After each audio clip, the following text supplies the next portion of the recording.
Mga kapaglaom, maayong buntag kaninyong tanan. Ang atong hilisgutan karong Marso 11, giuluhan og pagpangayo sa ngalan ni Kristo.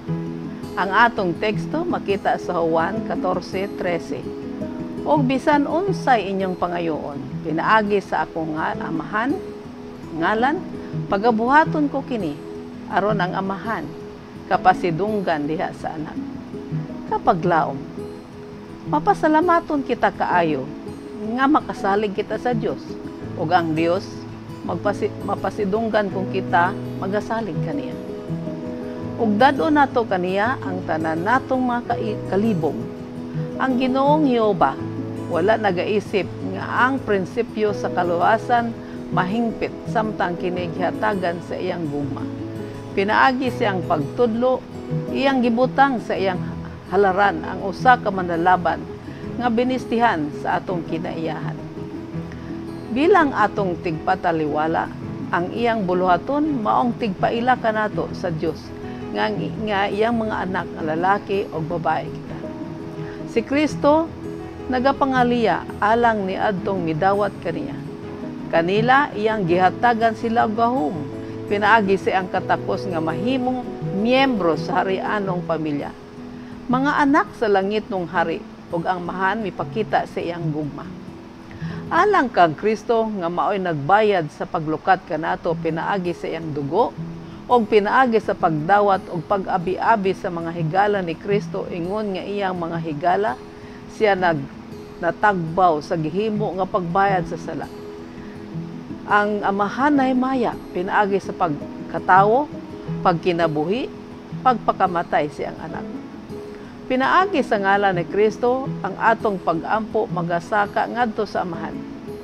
Si Kristo maoy nagapangamuyo alang kanato ug ang amahan magabukas sa tanang bahante sa iyang grasya nga gigahin alang kanato alang sa atong kalingawan ug pakigsandurot ngadto sa uban. Pangayo kamo sa akong ngalan ngon ni Kristo. Dili ako moingon nga magaampo ako sa amahan alang kaninyo. Kay kamo ginahigugma sa amahan, tungod kay kamo nahigugma kanako. Gamita ang akong ngalan, makahatag kini sa inyong mga pag-ampo ug kabatid, ug ang amahan maghatag kaninyo sa kadakuon sa iyang grasya. Busa pangayo ug kamo makadawat, aron ang inyong kalipay mahingpit. Daon sa nga pagpaubos, daon sa nga pribileyo ang gihatag kanato ni Kristo. Si Kristo maoy tigdugtong tali sa Dios ug sa tao. Samtang kita nagaduol sa Dios pinaagi sa katakos ni Kristo, kita gisulupan sa iyang bisti sa pagkasaserdote. Siya magabutang kanato paduol sa iyang kiliran. Magalikos kanato sa iyang tawhanong bukton, samtang ang iyang Dios ng bukton magakupot sa trono sa ulay kinutuban ng Dios. Iyang igabutang ang iyang katakos sama sa mahumot nga insenso ngadto sa insensaryo sa atong mga kamot aron sa pagpadasig sa atong mga hangyo. Siya nagasaad nga iyang pagatalinghugan ug tubagon ang atong mga pag-ampo.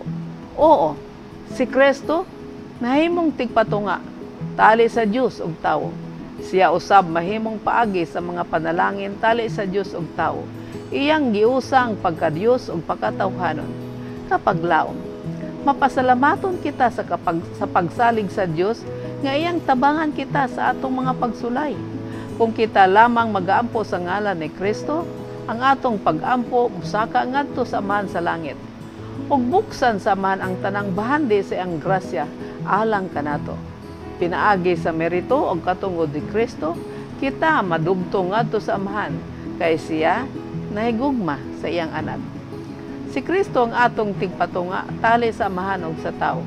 Siya usab ang nahimong agianan sa tanan niyang mga panalangin alang kanato.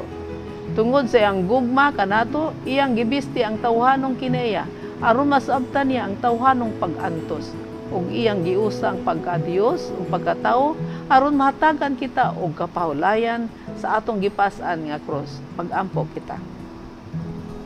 Diyos ug may gugmaon namo nga man sa langit, salamat nga pinaagi sa ngalan ni Jesus, mahimo kami nga makigdugtong kanimo ug ang among mga pag-ampo pagadunggo nimo kay tungod kang Hesus Kristo nga imong bugtong anak. Dungagi ang among pagtuo kanimo Ginoo nga sa panahon nga kami maluya hatagan mo kami kusog sa pakigbisog sa among dili makita nga kaaway sa ngalan ni Hesus. Amen.